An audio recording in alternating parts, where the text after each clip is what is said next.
आइए दोस्तों, current affair की सीरीज में आज हम लोग 28 जून 2021 के प्रश्नों को देखेंगे। इसमें पहला प्रश्न देखिए क्या है। देखिए, हाल ही में एशिया पर्यावरण परिवर्तन पुरस्कार से किसे सम्मानित किया गया है। तो याद रखिएगा, एशिया पर्यावरण परिवर्तन पुरस्कार से जो है सुष्मिता लेंका, जो कि उड़ीसा के रहने वाले हैं, पेंगुलिन संरक्षण के लिए उन्हें यह पुरस्कार से सम्मानित किया गया है। ध्यान रखिएगा। देखिए, रेंजर अवार्ड किन्हें दिया गया है। तो रेंजर अवार्ड से महेंद्र गिरी को सम्मानित किया गया है। और ये कहाँ पे है, तो यहाँ पे याद रखिएगा, राजा जी नेशनल पार्क में, और उत्तराखंड में जो पार्क पड़ता है, इसके संरक्षण के लिए जो है महेंद्र गिरी को रेंजर अवार्ड से सम्मानित किया गया। चलिए आगे देखते हैं। देखिए, मिल्खा सिंह भारतीय एथलीट थे, धावक, पहले एथलीट थे भारतीय धावक के तौर पे यह भारत के पहले एथलीट थे। याद रखिएगा, इनका जन्म जो है वह गोविंदपुरा में हुआ था। ठीक ना। इनकी पत्नी का नाम क्या था, तो इनकी पत्नी का नाम जो था निर्मला कौर। ध्यान रखिएगा। वॉलीबॉल, इनकी पत्नी जो थी वॉलीबॉल खेलती थी। याद रखिएगा। 1958 के कॉमनवेल्थ गेम्स में इन्होंने स्वर्ण पदक जीता। ध्यान रखिएगा। और एशियाई ओलंपिक में 4 स्वर्ण पदक इन्होंने जीता है। 1958 के ओलंपिक में, 1958 के एशियाई खेल में 2 स्वर्ण पदक, और 1962 के जो एशियाई खेल हुए उसमें भी 2 स्वर्ण पदक इन्होंने जीता है। ध्यान रखिएगा। और पद्मश्री पुरस्कार से इन्हें 1954 में सम्मानित किया गया। 1960 में जो है यह पाकिस्तान में भी गोल्ड मेडल जीतने में सफल हुए थे। तो ध्यान रखिएगा। चलिए आगे देखते हैं। अभी हाल ही में मिल्खा सिंह का निधन हो गया था, इसीलिए ये भी चर्चा में थे, इसलिए ध्यान रखिएगा। चलिए आगे देखते हैं। देखिए, इनकी जो ऑटोबायोग्राफी है मिल्खा सिंह का, उनका नाम क्या है, तो इनकी ऑटोबायोग्राफी जो है the race of my life, बहुत ही इंपॉर्टेंट है। ध्यान रखिएगा, देख लीजिएगा। देखिए, दुनिया की तीसरा सबसे बड़ा डायमंड भी मिला है। ध्यान रखिएगा, दुनिया का तीसरा सबसे बड़ा डायमंड जो है वह अफ्रीका के बोत्सवाना में मिला है, जो कि 1098 कैरेट का है। इससे पहले जो था दक्षिण अफ्रीका में 3106 कैरेट का डायमंड मिला था, जो कि कलनीन डायमंड के नाम से जाना जाता था। ध्यान रखिएगा। लेकिन अब जो मिला है वह 1098 कैरेट का है। और जो दूसरे स्थान पे है वो भी बोत्सवाना अफ्रीका में ही मिला था, वो 1109 कैरेट का है। ध्यान रखिएगा। और इनका नाम क्या रखा गया है, तो लेसेडी रोना रखा गया है। याद रखिएगा, लेसेडी रोना इनका नाम रखा गया है। बोत्सवाना क्या है, तो याद रखिएगा, बोत्सवाना एक अफ्रीकी देश है और यह लैंडलॉक कंट्री है। ठीक है। कलाहारी मरुस्थल जो है यह बोत्सवाना में ही पड़ता है। बुशमैन जनजाति जो है वह कलाहारी मरुस्थल जो है वहीं के बुशमैन जनजाति है। और याद रखिए, बोत्सवाना की राजधानी कहाँ है, तो गैबोरोन। चलिए आगे देखते हैं। भूमध्य रेखा से विक्टोरिया झील गुजरती है। याद रखिएगा, भूमध्य रेखा से कौन सी झील गुजरती है, तो विक्टोरिया झील गुजरती है। चलिए आगे देखते हैं। देखिए, हरियाणा सरकार ने अभी हाल ही में 1ली से 10वीं तक की जो कक्षाएं हैं उसमें योग पाठ्यक्रम को शामिल करने का निर्देश दिया है। ध्यान रखिएगा। तो कौन सी सरकार ने, तो हरियाणा सरकार ने। और आयुष को बढ़ावा देने के लिए, जो योग है इनको बढ़ावा देने के लिए, आयुष को बढ़ावा देने के लिए विश्वविद्यालय की भी स्थापना की है हरियाणा सरकार द्वारा। और इसके लिए जो योग को बढ़ावा देने के लिए उन्होंने 6700 गाँव में, याद रखिएगा, 6700 गाँव में योग व्यायामशालाएँ खोलने का आदेश दिया है। और 1000 टीचर का इसमें भर्ती किया जाएगा। ध्यान रखिएगा। देखिए, हाल ही में भारत सरकार द्वारा एम योगा ऐप लॉन्च किया गया था, जिसके लिए क्या था, जिसके द्वारा जो है वह योग को विदेशी भाषा में भी सिखाया जाएगा। तो विदेशी सरजमी पे भारतीय योग को सिखाने के लिए एम योगा ऐप जो है भारत सरकार द्वारा जारी किया गया है। नमस्ते योग जो है वह आयुष मंत्रालय द्वारा जारी किया गया है। ध्यान रखिएगा। शिशु सेवा ऐप जो है, शिशु सेवा योजना, वह कौन सी सरकार शुरू की है, तो असम सरकार शुरू किया है। ध्यान रखिएगा। नेशनल डेयरी इंस्टीट्यूट कहाँ पे है, तो नेशनल डेयरी इंस्टीट्यूट जो है वह करनाल हरियाणा में पड़ता है, ये भी ध्यान रखिएगा। चलिए आगे देखते हैं। देखिए, हाल ही में अभी इंडियन एयरफोर्स के अभी पहली महिला फाइटर पायलट बनी है। याद रखिएगा, जम्मू कश्मीर की पहली महिला फाइटर पायलट बनी है इंडियन एयरफोर्स में। उनका नाम क्या है, तो याद रखिए, उनका नाम जो है मात्या सुदन है। ध्यान रखिएगा, मात्या सुदन, जो कि जम्मू कश्मीर की रहने वाली है। ध्यान रखिएगा। इससे पहले जो थी भारत की पहली महिला फाइटर पायलट कौन थी, तो याद रखिए भावना कांत, जो कि बिहार की रहने वाली है, वो थी। तो भारत की पहली महिला फाइटर पायलट तो भावना कांत है, लेकिन जम्मू कश्मीर की जो है पहली महिला फाइटर पायलट कौन बन गई है, तो मात्या सुदन बन गई है। ध्यान रखिएगा। चलिए आगे देखते हैं। यदि पूछा जाए डिंको सिंह कौन है, तो डिंको सिंह का संबंध मुक्केबाजी से है, ध्यान रखिएगा। और बलबीर सिंह सीनियर जो कि हॉकी के खिलाड़ी थे, जाने माने प्रसिद्ध खिलाड़ी थे, और इन्हीं के नाम पे जो मोहाली का स्टेडियम था, याद रखिएगा मोहाली का, उनका नाम जो है बदलकर सीनियर बलबीर सिंह मोहाली स्टेडियम रख दिया गया, नाम चेंज कर दिया गया, मोहाली जो हॉकी स्टेडियम है उसका नाम। ठीक है, चलिए लूप सिंह, देखिए लूप सिंह का संबंध किससे है, तो याद रखिएगा मैराथन दौड़ से संबंध है, 1951 के मैराथन दौड़ से इनका संबंध है, लूप सिंह नाम है इनका, ध्यान रखिएगा। और चुन्नी गोस्वामी ऐसे व्यक्ति थे जिनका संबंध जो है क्रिकेट और फुटबॉल दोनों से था, ध्यान रखिएगा। देखिए ग्वादर बंदरगाह कहाँ पे है, तो ग्वादर बंदरगाह पड़ता है पाकिस्तान में, ध्यान रखिएगा। और ग्वादर बंदरगाह भी चर्चा में इसीलिए था कि चीन के द्वारा जो है वहाँ के जो ये बंदरगाह पड़ते हैं वहाँ पे मछली पकड़ने के लिए वहाँ पे गए, यानी कि ज़बरदस्ती मछली पकड़ रहा था, जिसके कारण जो वहाँ के लोगों ने, वहाँ के स्थानीय लोगों ने इसका विरोध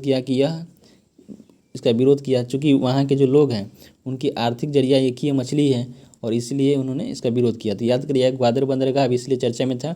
यह कहाँ पे पड़ता है, तो पाकिस्तान के बलूचिस्तान जो प्रांत है वहाँ पे ही पड़ता है, ध्यान रखिएगा। तो ग्वादर बंदरगाह कहाँ पड़ता है, तो याद रखिएगा पाकिस्तान के बलूचिस्तान में पड़ता है, और चीन की सहायता से इसको बनाया गया है, ध्यान रखिएगा। चलिए देखिए लॉरेल हर्बर्ट, याद रखिएगा लॉरेल हर्बर्ट जो है वह पहली ट्रांसजेंडर बनी है जो कि ओलंपिक में भाग लेगी, ध्यान रखिएगा लॉरेल हर्बर्ट। और ये सबसे उम्रदराज व्यक्ति भी हैं, ध्यान रखिएगा, पहली व्यक्ति ट्रांसजेंडर व्यक्ति बनी है जो टोक्यो ओलंपिक में भाग लेगी, ठीक ना। और ये किससे संबंधित है, तो भारोत्तोलन वर्ग से संबंधित है, और न्यूजीलैंड की रहने वाली है ये, तो ध्यान रखिएगा टोक्यो ओलंपिक में भाग लेने वाली पहली ट्रांसजेंडर महिला बनी है लॉरेल हर्बर्ट, जो कि न्यूजीलैंड की रहने वाली हैं, और वेट लिफ्टर है ये, यानी कि भारोत्तोलन से इनका संबंध है, ध्यान रखिएगा। देखिए अभी टोक्यो ओलंपिक के लिए क्वालिफाई करने वाले कुछ खिलाड़ी हैं, उनके बारे में हम लोग जान लेते हैं। देखिए प्रथम नाविका जो टोक्यो ओलंपिक के लिए क्वालिफाई की उनका नाम क्या है, तो नेत्रा कुम्नन, ध्यान रखिएगा। और तलवारबाजी में क्वालिफाई करने वाली पहली तो भवानी देवी हो गया, ठीक ना। वेट लिफ्टर में क्वालिफाई करने वाली भारत की पहली खिलाड़ी कौन हो गई, तो मीराबाई चानू हो गया। यदि घुड़सवार में पूछा जाए कि टोक्यो ओलंपिक के लिए क्वालिफाई करने वाले पहले घुड़सवार कौन थे, तो फवाद मिर्जा, ध्यान रखिएगा। और टोक्यो पैरा ओलंपिक गेम के लिए क्वालिफाई करने वाली पहली महिला खिलाड़ी कौन बन गई है, तो अरुणा तंवर, याद रखिएगा पैरा ओलंपिक खेल के लिए क्वालिफाई किए हैं, और ये हरियाणा के रहने वाली हैं, ध्यान रखिएगा। देखिए हाल ही में जो मुख्यमंत्री उद्यमी योजना किनके द्वारा शुरू किया गया है, तो मुख्यमंत्री उद्यमी योजना की शुरुआत जो है बिहार सरकार द्वारा किया गया, ध्यान रखिएगा। इसमें क्या होगा कि इसमें बिहार सरकार द्वारा जो है यह राज्य के युवा को 10 लाख की इसमें राशि रोजगार के लिए दिया जाएगा, ध्यान रखिएगा। इसमें पुरुष को 5 लाख की अनुदान दिया जाएगा, और महिला लोग हैं उनको भी 5 लाख की अनुदान दिया जाएगा। और जो 5 लाख होगा पुरुष को 5 लाख की अनुदान के तौर पे, और 5 लाख पे इनका ब्याज लगेगा। लेकिन 5 लाख की यहाँ महिला को क्या होगा कि 5 लाख का अनुदान दिया जाएगा, और 5 लाख की जो दोबारा राशि होगी उस पर इनको कोई टैक्स नहीं लगेगा, तो ध्यान रखिएगा। कहा जाए इंडियन एयरफोर्स की स्थापना कब हुई थी, तो याद रखिएगा 8 अक्टूबर 1932 को जो है वह इंडियन एयरफोर्स की स्थापना हुई थी। पहले जब इनका स्थापना हुआ था तो रॉयल इंडियन फोर्स के नाम से यह जाना जाता था, तो ध्यान रखिएगा। और इंडियन एयरफोर्स डे कब मनाया जाता है, तो 8 अक्टूबर को मनाया जाता है, ध्यान रखिएगा। चलिए आगे देखते हैं।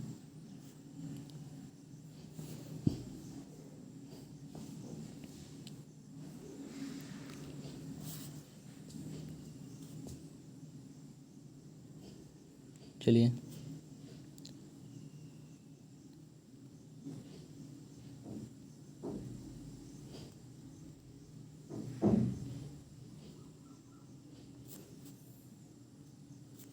देखिए जो इंडियन एयरफोर्स होता है उसका ध्येय वाक्य क्या है, तो याद रखिएगा नव स्पिरिट्स द्वितम जो है वह जो भारतीय एयरफोर्स जो है यानी कि इंडियन एयरफोर्स का ध्येय वाक्य है, ध्यान रखिएगा। आकाश को गौरव के साथ छूना इनका हो गया। पहले एयर मार्शल कौन थे, तो याद रखिएगा सर WM सर जो थे वह भारत के पहले एयर मार्शल थे, भारतीय वायुसेना के, याद रखिएगा। खीर भवानी का मेला कहाँ पे लगता है, तो याद रखिएगा खीर भवानी का मेला जो है जम्मू कश्मीर के श्रीनगर में लगता है, ध्यान रखिएगा। और फिरन क्या है, तो याद रखिएगा फिरन जो है एक लंबा लवादा होता है जो कि पूरे बॉडी को ढक लेता है, तो याद रखिएगा फिरन एक लंबा लवादा है। चलिए विश्व निवेश रिपोर्ट 2021 में पहला स्थान पे कौन आया? तो याद रखिएगा अमेरिका है इस पहला स्थान पे, दूसरा स्थान पे चीन आया है और इसमें इंडिया का स्थान 64वां है। याद रखिएगा इंडिया जो है 64 बिलियन डॉलर के साथ इसमें 5वां स्थान बनाने पे सफलता प्राप्त किया है। ध्यान रखिएगा विश्व निवेश रिपोर्ट 2021 जो है किसके द्वारा जारी किया गया? तो अंकटाड के द्वारा जारी किया गया है। ध्यान रखिएगा। और अंकटाड की स्थापना कब हुआ था? तो याद रखिएगा अंकटाड की स्थापना 1964 में हुआ था। इसका मुख्यालय जिनेवा में है, ठीक ना, ध्यान रखिएगा। अभी अंकटाड की पहली महिला अध्यक्ष कौन बनी है? तो अंकटाड की पहली महिला अध्यक्ष अभी बनी है रेबेका ग्रीनस्पैन। ध्यान रखिएगा अभी अंकटाड की पहली महिला अध्यक्ष रेबेका ग्रीनस्पैन बनी है। और हाल ही में भारत सरकार द्वारा एफडीआई की जो सीमा थी बजट में कितना बढ़ाकर कर दिया गया था? तो 49% से बढ़ाकर एक बार 74% कर दिया गया था। ध्यान रखिएगा 49% से बढ़ाकर 74% किया गया था। विश्व में सर्वाधिक रेमिटेंस की यदि बात की जाए किसको प्राप्त होता है? तो इसमें इंडिया को सर्वाधिक रेमिटेंस प्राप्त होता है। ध्यान रखिएगा सर्वाधिक रेमिटेंस जो है वह इंडिया को प्राप्त होता है। चलिए दूसरा स्थान पे चीन है। यदि कहा जाए ग्रीन हाइड्रोजन की पहल जो है, ग्रीन हाइड्रोजन की पहल अभी देखिए 22-23 जून को 2021 को ग्रीन हाइड्रोजन की पहल के लिए शुरुआत किया गया। याद रखिएगा इसके लिए शिखर सम्मेलन हुआ ग्रीन हाइड्रोजन की पहल के लिए, जिसका होस्ट किसने किया? तो इंडिया ने इसका होस्ट किया। इसमें ब्रिक्स के सहयोग देश थे। याद रखिएगा एनटीपीसी जो है नेशनल थर्मल पावर कॉरपोरेशन, ये उसका होस्ट करेगी इंडिया की तरफ से। ध्यान रखिएगा ठीक ना, भारत की तरफ से जो है एनटीपीसी इसका होस्ट करेगी। ब्रिक्स जो है वह 5 देशों का समूह है। इसमें कौन कौन है? तो याद रखिएगा ब्रिटेन हो गया, रसिया हो गया, इंडिया हो गया, चाइना हो गया और साउथ अफ्रीका हो गया। और यह इन सब की इनकी ब्रिक्स जो संस्था है इनकी मुद्रा का नाम क्या है? तो मुद्रा का नाम 5R है। क्योंकि जो भी इन 5 देश है इन सब की मुद्रा में R शुरू में आता है। याद रखिएगा इसके चलते जो है ब्रिक्स संस्था ऐसी संस्था है इसकी मुद्रा का नाम 5R है। ध्यान रखिएगा ब्रिक्स की संकल्पना जो है 2001 में जिम ओ'नील ने किया था। पहली बैठक जो है इसकी 2009 में हुई थी रूस में, ठीक है ना। और साउथ अफ्रीका को 2010 में जो है ब्रिक्स में शामिल किया गया था। 2021 में इसका मेज़बानी कौन किया है? 2021 में इसका मेज़बानी जो है भारत किया है। ध्यान रखिएगा देखिए हाल ही में अल्पसंख्यक मंत्रालय द्वारा जान है तो जहान है अभियान चलाया गया है। याद रखिएगा जान है तो अभियान अल्पसंख्यक मंत्रालय के मंत्री जो है मुख्तार अब्बास नकवी उनके द्वारा यह चलाया गया है। इसमें क्या हुआ कि टीकाकरण की अफवाह को ख़त्म करने के लिए, जागरूकता फैलाने के लिए यह अल्पसंख्यक मंत्रालय द्वारा यह कदम उठाया गया है। ध्यान रखिएगा कि जहाँ वोट वहाँ वैक्सीनेशन यह दिल्ली सरकार द्वारा चलाया गया था। और विश्व का पहला टीका जो है वह कौन है? तो एडवर्ड जेनर। याद रखिएगा विश्व का पहला टीका किसने खोज किया था? तो चेचक का टीका था, एडवर्ड जेनर ने इनका पता लगाया था। याद रखिएगा और चेचक जो है वेरियोला वायरस के कारण होता है। यदि छोटी माता का कहा जाए तो उसका हो जाएगा वेरिसेला वायरस। ध्यान रखिएगा मुख्यमंत्री का आर्थिक सलाहकार परिषद का गठन जो है हाल ही में देखिए मुख्यमंत्री आर्थिक सलाहकारी परिषद का गठन जो है कहाँ पे किया गया है? तो तमिलनाडु में किया गया है। तमिलनाडु के अभी सीएम कौन है? तो स्टालिन है। याद रखिएगा स्टालिन वहाँ के सीएम है जो कि डीएमके पार्टी के हैं।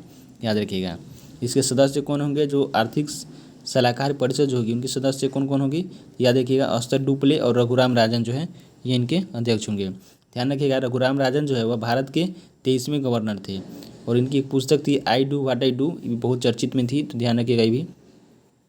चलिए आगे देखते हैं। देखिए हाल ही में सैलजा सम्मान जो है किसके? सैलजा सम्मान वियना यूनिवर्सिटी द्वारा शुरू किया गया। याद रखिएगा सैलजा कौन थी? तो के सैलजा जो है वह केरल की स्वास्थ्य मंत्री थी जिन्हें कोरोना काल में अच्छी तरह से लोगों को निवारने के लिए उन्हें पुरस्कार भी दिया गया था सरकार द्वारा। तो याद रखिएगा केरल की स्वास्थ्य मंत्री है यह।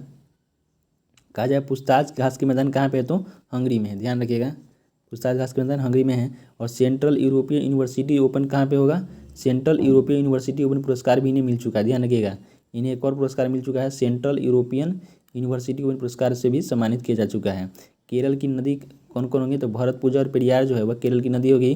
टॉप थिंकर अवार्ड देखिए इन्हीं अवार्ड से टॉप थिंकर अवार्ड से इन्हें सम्मानित किया गया है के सैलजा को जो कि केरल के स्वास्थ्य मंत्री है। ध्यान रखिएगा देखिए मकर बिलक्कू जो त्यौहार है वह कहाँ मनाया जाता है? तो केरल के सबरीमाला मंदिर में मकर बिलक्कू त्यौहार मनाया जाता है। कहा जाए दक्षिण भारत की सबसे ऊंची चोटी कौन है? तो दक्षिण भारत की सबसे ऊंची चोटी जो है वह अनाईमुदी है। इसकी लंबाई 2695 मीटर है। ध्यान रखिएगा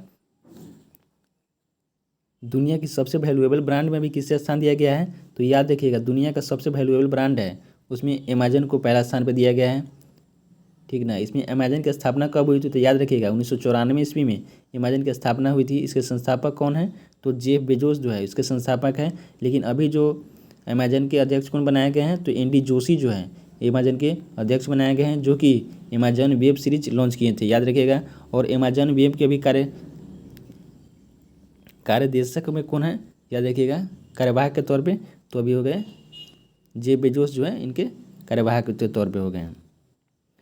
और भारत में जो वैल्यूएबल ब्रांड हुआ है उसमें 3 भारत के शामिल किए गए हैं, कौन कौन है तो याद रखिएगा, टाटा हो गया, HDFC हो गया और LIC। इन 3 जो संस्था है उनको टॉप 100 में स्थान मिला है भारत की तरफ से, ध्यान रखिएगा। टाटा के इसमें कितना स्थान मिला है तो याद रखिएगा, टाटा को इसमें 58वां स्थान मिला है, HDFC को 66वां, जबकि LIC को 75वां स्थान मिला है, ध्यान रखिएगा। और कार की दृष्टि से सबसे वैल्यूएबल ब्रांड किसे दिया गया है तो याद रखिएगा टेस्ला कंपनी को जो है कार की दृष्टि से सबसे वैल्यूएबल ब्रांड दिया गया है। याद रखिएगा टेस्ला कंपनी किसका है तो याद रखिएगा टेस्ला कंपनी जो है स्पेस एक्स के जो मालिक थे उन्हीं का यह कंपनी है। एलन मस्क, याद रखिएगा जो स्पेस एक्स के मालिक कौन है एलन मस्क, उन्हीं का यह कंपनी है टेस्ला, ध्यान रखिएगा। और टेस्ला ने अभी कहा बंगलुरु में जो है वो अपना पहला जो कार फैक्ट्री लगाने का घोषणा कर चुका है, ये भी ध्यान रखिएगा। देखिए 21वीं सदी का सबसे महान टेस्ट बैट्समैन के तौर पे किसे घोषित किया गया तो याद रखिएगा 21वीं सदी का सबसे महान बैट्समैन सचिन तेंदुलकर घोषित किया गया है, जबकि सर्वश्रेष्ठ बॉलर के रूप में मुथैया मुरलीधरन को घोषित किया गया है, जो कि श्रीलंका के खिलाड़ी हैं और ये अभी टेस्ट विकेट में 800 विकेट ले चुके हैं, ध्यान रखिएगा। सचिन तेंदुलकर को 2014 में जो है भारत रत्न से भी सम्मानित किया जा चुका है, याद रखिएगा। अभी हाल ही में ICC हॉल ऑफ फेम में जो है विनू मार्कंड को शामिल किया गया था, जो कि गुजरात के ऑलराउंडर थे। तो इस तरफ से ICC में शामिल होने वाले भारतीयों की संख्या अब कितनी हो गई है तो ICC में शामिल होने वाले भारतीयों की संख्या जो है अब बढ़कर 7 हो गई है, ध्यान रखिएगा। अभी देखिए हाल ही में पूमा का ब्रांड एम्बेसडर किसे बनाया गया है तो पूमा का ब्रांड एम्बेसडर जो है याद रखिएगा पूमा का ब्रांड एम्बेसडर अभी युवराज सिंह को बनाया गया, ध्यान रखिएगा। पूमा का ब्रांड एम्बेसडर किसे बनाया गया है तो याद रखिएगा अभी युवराज सिंह को बनाया गया पूमा का ब्रांड एम्बेसडर, ठीक ना। चलिए आगे देखते हैं। देखिए 2019 का अर्थशास्त्र का नोबेल पुरस्कार किसे मिला था तो 2019 का अर्थशास्त्र का नोबेल पुरस्कार जो है एस्थर डुप्ले और अभिजीत बनर्जी को मिला था, और इनके साथ में माइकल क्रेमर थे। इन तीनों को संयुक्त तौर से और 2019 का अर्थशास्त्र नोबेल पुरस्कार से सम्मानित किया गया था, ध्यान रखिएगा। जबकि 2020 का जो अर्थशास्त्र का नोबेल पुरस्कार था वो किन्हें मिला था तो मिलीग्राम व विल्सन को दिया गया था।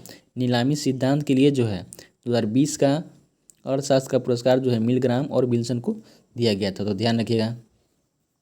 चलिए दोस्तों, तो करंट अफेयर के सीरीज में आज इतना ही। Thank you.